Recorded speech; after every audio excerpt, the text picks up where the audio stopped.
sounds. They're made out of meat. Meat? Meat. They're made out of meat. Meat. There's no doubt about it. We picked several from different parts of the planet, took them aboard our recon vessels, probed them all the way through.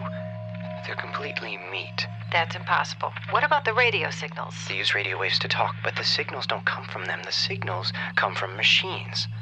So, who made the machines? That's who we want to contact. They made the machines. That's what I'm trying to tell you. Meat made the machines. You're asking me to believe in sentient meat. I'm not asking you, I'm telling you.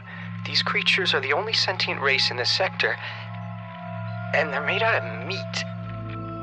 Okay, maybe they're like the Orphalai. You know, a carbon-based intelligence that goes through a meat stage. No, they're born meat and they die meat. We studied them for several of their lifespans, which didn't take too long. We all know the lifespan of meat. Ugh. Maybe they're like the Weddalite, a meathead with an electron plasma brain inside. No, we thought of that. They're meat all the way through. No brain. Oh, there's a brain. There's a brain, all right. It's just that the brain is made out of meat. So, what does the thinking? You're not understanding. The brain does the thinking. The meat. You're asking me to believe in thinking meat. Yes, thinking meat. Conscious meat. Loving meat. Dreaming meat. The meat is the whole deal. Are you getting the picture? They're made out of meat? And they've been trying to get in touch with us for almost 100 of their years. So, what does the meat have in mind? First, it wants to talk to us. Then, I imagine it wants to explore the universe, contact other sentients, swap ideas and information, the usual. We're supposed to talk to meat. That's the idea. That's the message they're sending out by radio. Hello, anyone there? Anyone home? That sort of thing.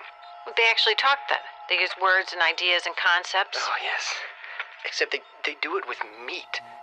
I thought you just told me they use radio. They do, but what do you think is on the radio? Meat sounds. You know how when you slap or flap meat, it makes a noise? They talk by flapping their meat at each other. They can even sing by squirting air through their meat. This is too much. What do you advise? Officially or unofficially? Both. Officially, we're required to contact, welcome, and log in any and all sentient races or multi-beings in the quadrant without prejudice, fear, or favor. Unofficially, I would advise that we erase the records and forget the whole thing. I was hoping you would say that.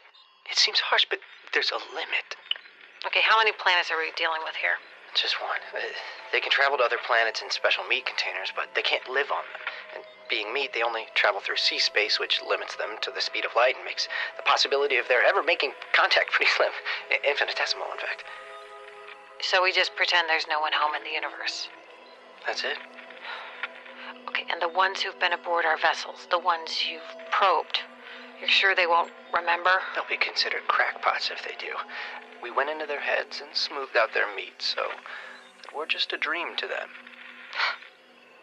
A dream to meat. How strangely appropriate that we should be meat's dream.